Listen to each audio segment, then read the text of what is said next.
What's going on, boys? No Guides here. Welcome back to another video. In today's video, I'm going to go over the best controller settings. I'm going to go over the ones that I use, and I'm also going to show you some visual examples of the new features in case you don't know what they are. But let's just go straight into the videos. You want to go to settings, and then you want to go, of course, to customize controls. Now, competitive must switch. You could just leave this on. It's fine. Don't leave this on off. If you're playing foot champs or rivals or squad battles, you need to leave that on because it's on by default. Now, through pass assistance, you want to leave this on semi.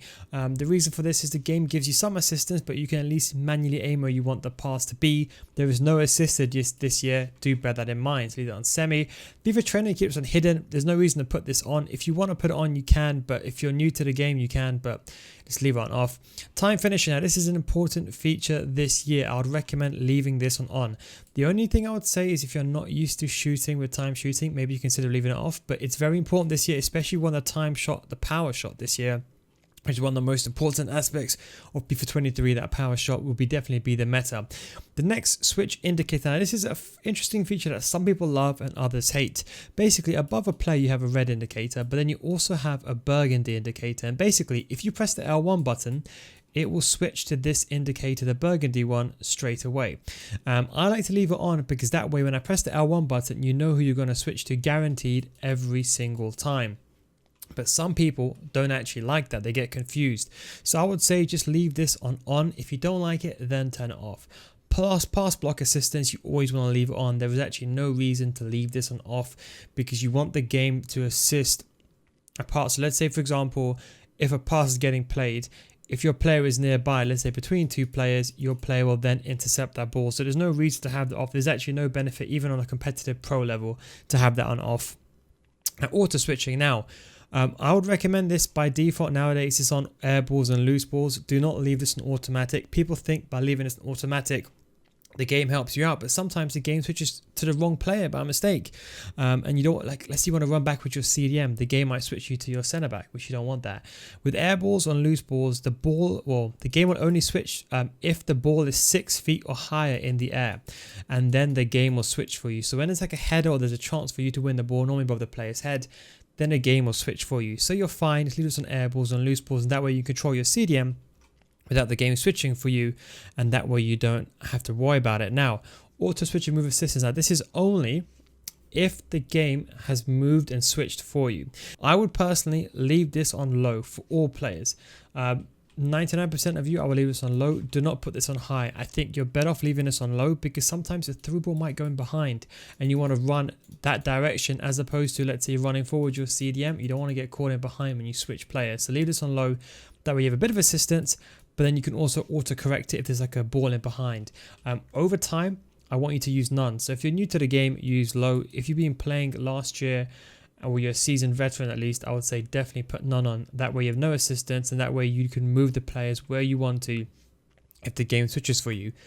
Clearance assistance, there's two. There's classic, when if you clear the ball, it does not take into account your left analog stick, the direction of where it goes. And then you have directional, which it takes into account your left analog stick, but the power is fully assisted. And sometimes you could pass the ball, to the wrong player, and the earliest possible contact point is picked. So I would just normally go for classic. Just keep it safe, get the ball out. Player lock, you want to keep this on. This when you press the L3 and R3 button inwards, and you can select the player and then make a run in behind. This is very, very important this year alongside creative runs. So I'll definitely recommend leaving this on.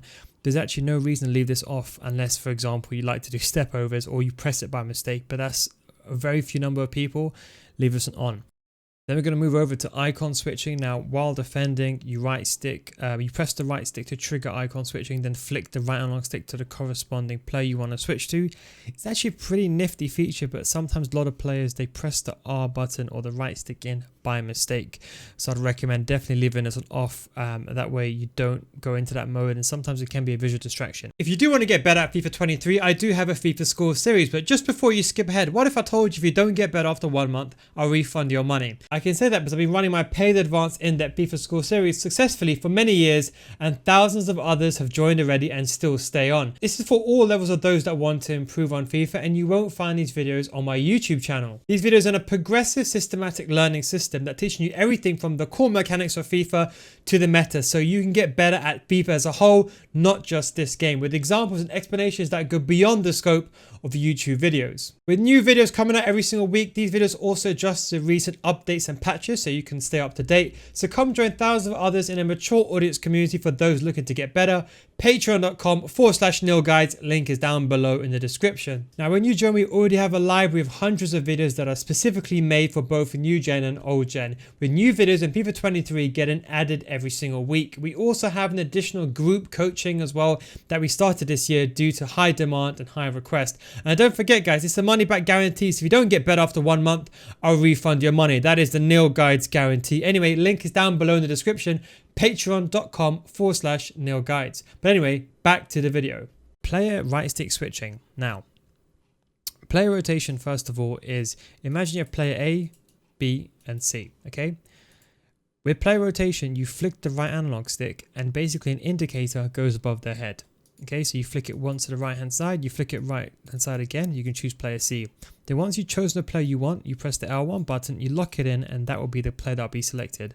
So you're basically flicking the right analog stick to choose whichever player you want and then locking it in at the player that you want. It takes too long, it doesn't work in a realistic sense in a competitive game mode. So I would recommend either using ball relative or player relative, which is the two choices. Now, there's something I want to note to you, and it's something that's very, very important, okay? There's a new feature this year called adaptive, okay? Now, this is basically the longer you hold the right stick, the further player you can choose away.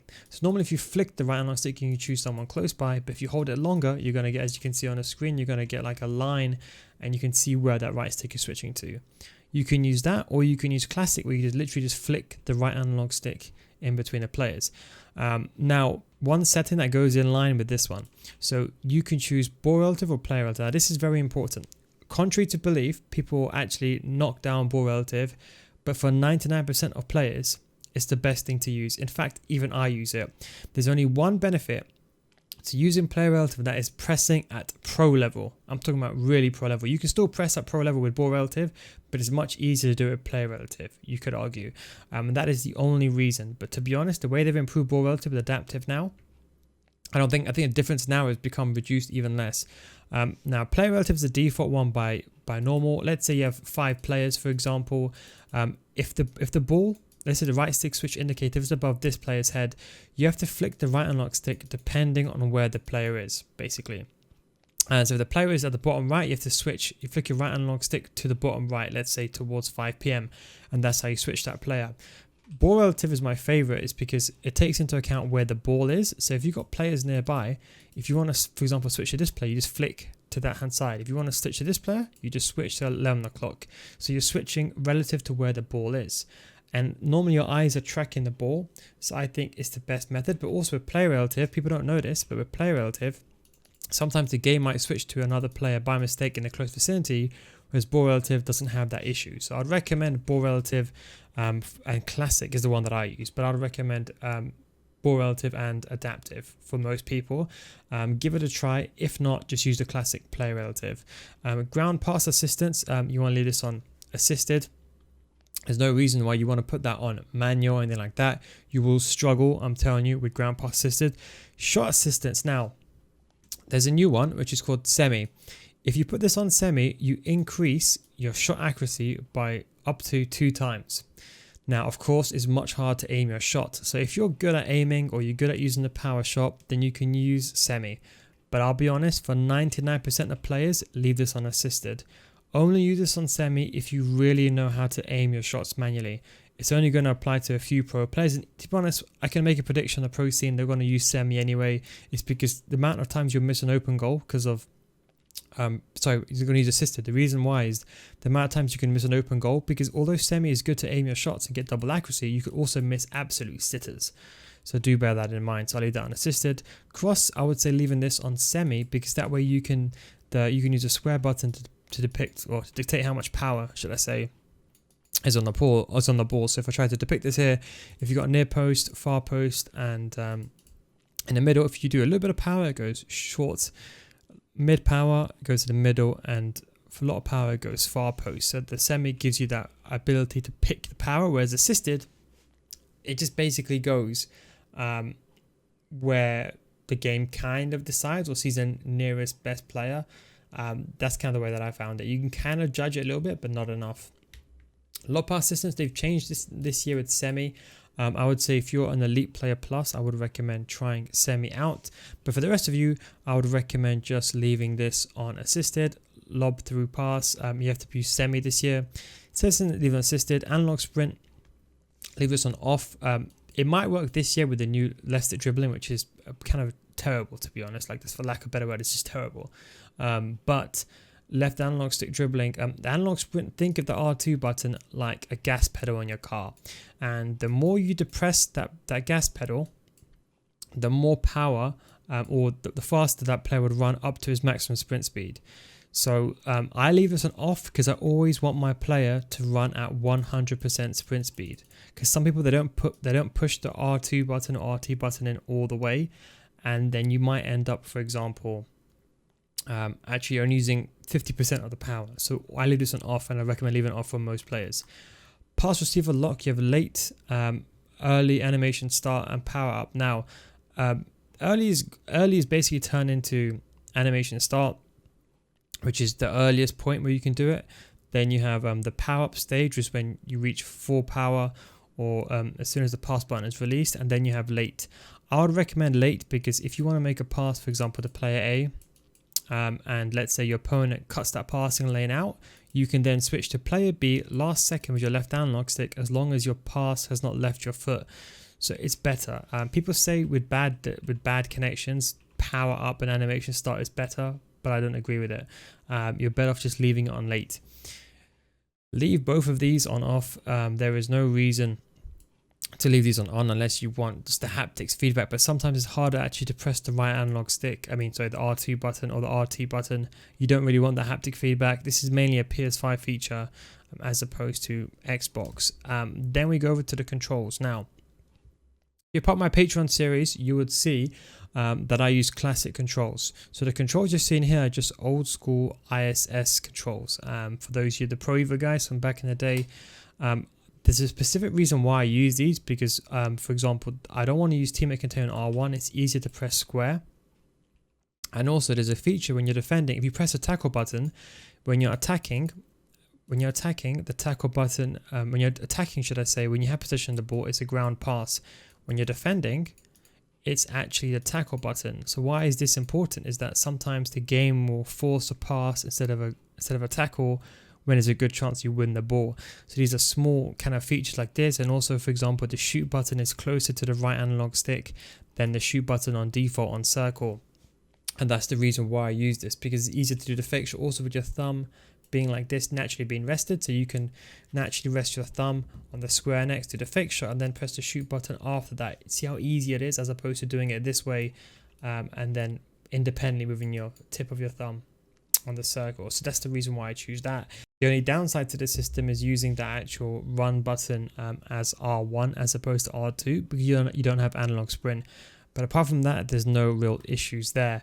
But for majority of you, classic is fine. There's nothing wrong with it. I'll just recommend swapping contain and teammate contain, because contain is probably the most useful button, useless, should I say, button in FIFA 23. In all FIFAs, you should not be using it at all.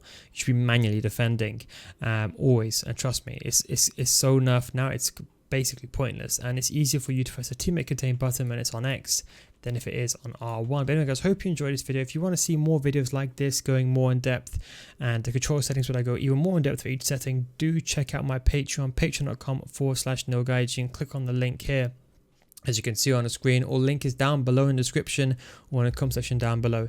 Anyways, thanks for watching. Take it easy, and of course, I'll catch you next time. Peace out.